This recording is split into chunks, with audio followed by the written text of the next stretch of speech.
जी हम करगिल की बात लगातार कर रहे हैं। यकीनन करगिल में जिस रास्ते पर चलकर हमारे जवानों ने जीत का परचम लहराया था वो बेहद दुर्गम रास्ते थे। ऐसा रास्ता जहां कदम कदम पर खतरे मौजूद थे, जहां पर चलना मौत को दावत देने के बराबर ही था। तो चलिए आपको भी उन रास्तों से आगे लिए चलते हैं जो हमारे जवानों के लिए अग्निपथ से कम नहीं थे।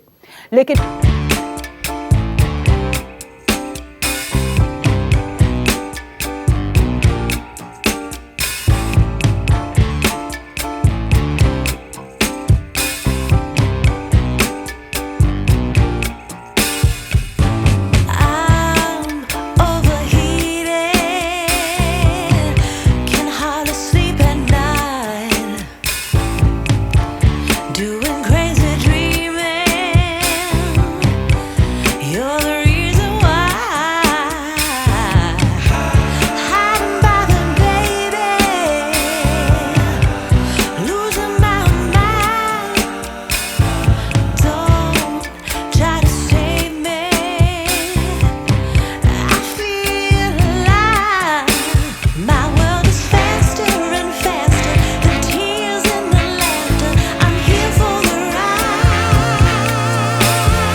के दौरान सेना के लिए जीत का रास्ता कितना कठिन था उसका सही अंदाजा कराने के लिए हम आपको लेकर आए हैं कारगिल की उन्हीं पहाड़ी वादियों में।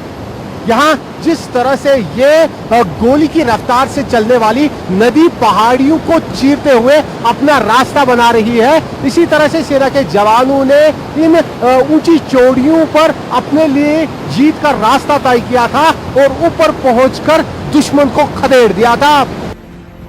लेकिन ये युद्ध का आगाज था और ऊपर पहाड़ियों पर बैठे पाकिस्तान के नापाक आतंकी भारतीय सेना के काफिलों पर हमला कर रहे थे। अब आपको कारगिल की उस सड़क पर ले चलते हैं जिसे भारतीय सेना की लाइफलाइन कहा जाता था और यहीं से भारतीय सेना की रसद और दूसरा सामान सैनिकों तक पहुंचता था।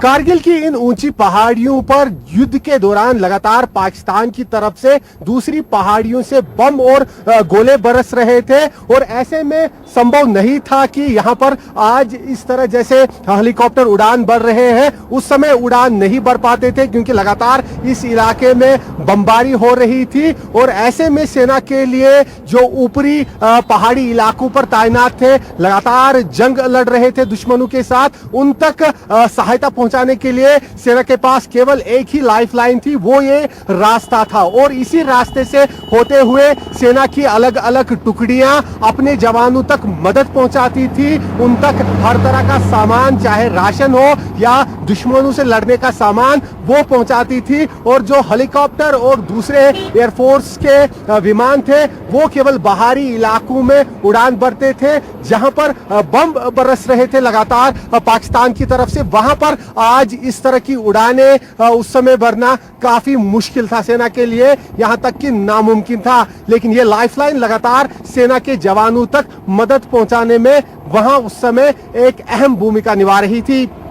कारगिल युद्ध के दौरान पाकिस्तान के आतंकी चाहते थे कि किसी भी तरह से वो इस हाईवे पर अपना कब्जा बरकरार रखे ताकि भारतीय सैनिकों तक जरूरत का सामान न पहुंचे। ऐसे में वो लगातार इस पर हमला कर रहे थे, लेकिन भारतीय सेना के जवानों ने भी तय कर रखा था कि वो पाकिस्तान के घुसपैठियों के नापाक मंसूबे पूरे नहीं होने देंगे। कारगिल जंग के दौरान सेना की जीत के लिए जो कठिन रास्ता था वो यही नेशनल हाईवे यहाँ पर कारगिल का था, क्योंकि इस हाईवे से सटी पहाड़ियों के पीछे से लगातार पाकिस्तान शेलिंग और बॉम्बिंग कर इस हाईवे को निशाना बनाने की कोशिश कर रहे थे। कोशिश उनकी थी कि जो भारतीय सेना की लाइफलाइन ये हाईवे है इसे किसी तरह से काट दिया जाए और भारतीय सेना तक पहुंचने वाली रसद और हथियारों की सप्लाई को रोक दिया जाए। लेकिन भारतीय सेना ने यहाँ पर न केवल दुश्मनों का इन पहाड़ियों पर मुकाबला किया। ऊंची आसमान को छूती पहाड़ियों पर लगातार सेना जंग लड़ रही थी और दूसरी तरफ इस हाईवे को भी लगातार सेना यहां पर सुरक्षित रख रही थी, ताकि जो जवान और अफसर ऊपर ऊंची पहाड़ियों पर जंग लड़ रहे हैं उन तक बिना किसी रुकावट के सप्लाई पहुंच सके, हथियार पहुंच सके। और इस हाईवे पर आज भी आप देख सकते हैं 20 साल के बाद भी सेना के जवान उसी मुस्तैदी के साथ पहरा दे रहे हैं, ताकि इस हाईवे को हर हाल में सुरक्षित रखा जाए। और इस लाइफलाइन ने यहां पर कारगिल वार के दौरान, कारगिल जंग के दौरान सेना की कामयाबी और उस जीत में कामयाबी के लिए काफी अहम भूमिका निभाई थी।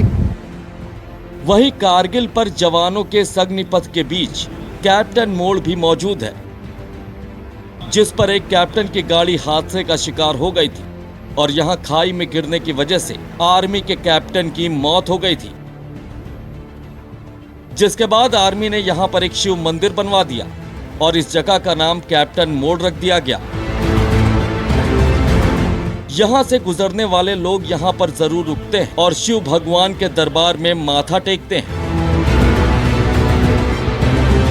जमीनी सतह से करीब 10,000 फीट की ऊंचाई पर बना ये कैप्टन मोड़ जोजिला रास्ते पर काफी अहम पड़ाव माना जाता है।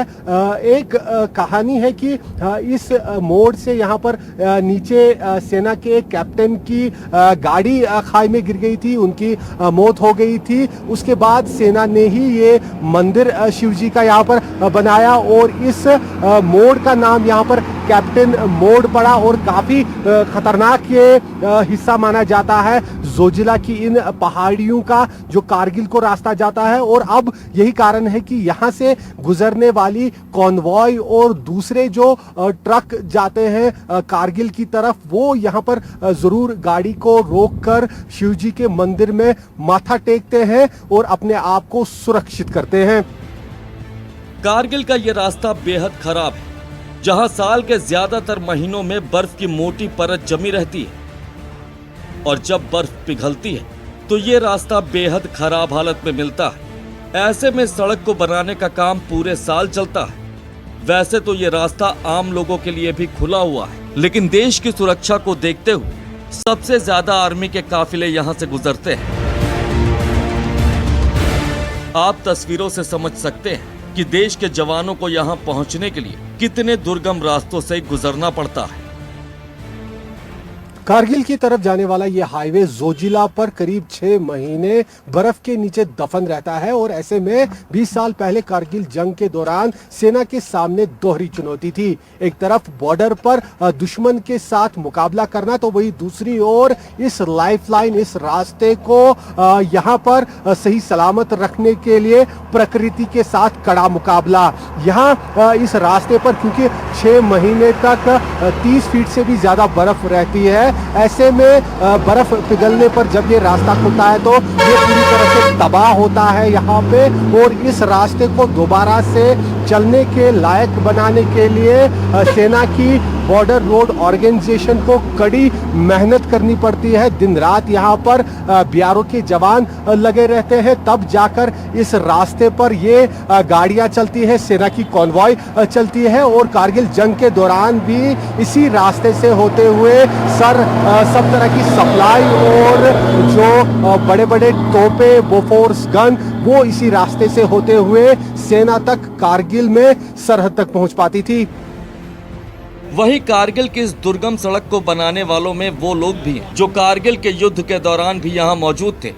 इन लोगों ने बताया कि युद्ध के दौरान भी इस सड़क को बनाने का सिलसिला यूं ही जारी था।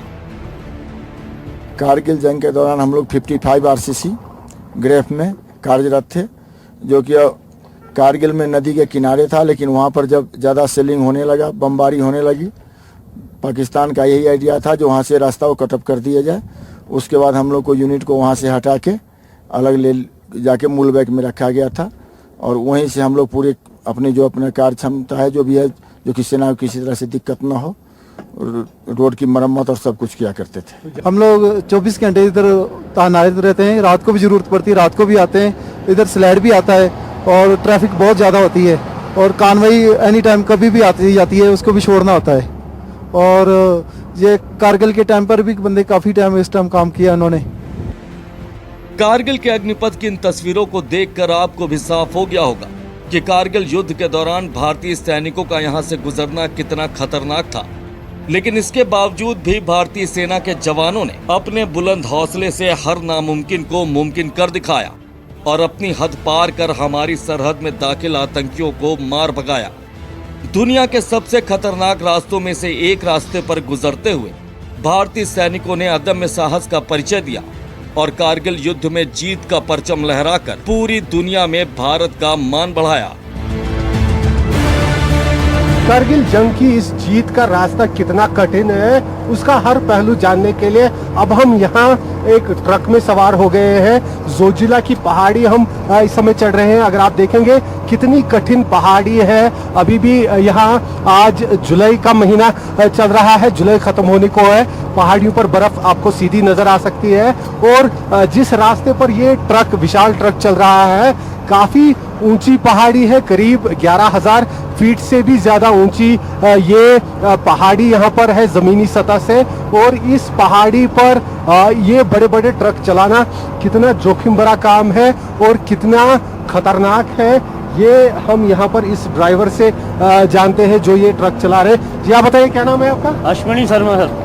तो ये रास्ते के बारे में बताइए, इस समय हम कहाँ हैं और कितना खतरनाक रास्ता है? रास्ता सर बहुत खतरनाक है। मैं 2001 से इस रोड पे चल रहा हूँ कि उस टाइम में ये खतरनाक नीचे वाला रोड था वो वाला। अभी ये ऊपर वाला रोड बन चुका है ये, फिर भी हमें थोड़ी दिक्कत कम हो चुकी है रोड के कारण, लेकिन बहुत डेंजर रास्ता है। अभी हम इंडिया गेट क्रॉस कर रहे हैं सर, तो बाकी तो आप देखते हैं। बिल्कुल ये रास्ता काफी कठिन है, जोखिम भरा है। इस रास्ते पर आए दिन एक्सीडेंट भी काफी होते हैं। तो कॉन्वॉय यहाँ पे चलती है, तो क्या सेना को भी इसी तरह की जो दिक्कतें हैं उनका सामना है यहाँ? हाँ सर, सेना को भी इसी तरह हमारे साथ ही दिक्कत सामना करना पड़ता है उनको भी। तो लेकिन इसके बावजूद यहाँ जो बॉर्डर रोड ऑर्गेनाइजेशन के जवान हैं वो इस रास्ते को मेंटेन करते हैं। हालांकि अभी भी जो रास्ता है काफी खराब इसलिए है क्योंकि 6 महीने ये पूरा बर्फ के नीचे दफन रहता है। लेकिन इसी कठिन पथरीले रास्ते पर जो है सफर करने के बाद इस रास्ते से ही कारगिल जंग के दौरान जवानों तक सप्लाई और हथियार पहुंचते थे। और यही रास्ता जो है कारगिल जीत का असल रास्ता है जिसने कारगिल जंग के दौरान यहाँ भारतीय सेना को जीत दिलाने में काफी अहम भूमिका निभाई थी। कैमरामैन मुजम्मिल रशीद के साथ आसिफ सहाफ, द्रास, जोजिला, न्यूज़ 24।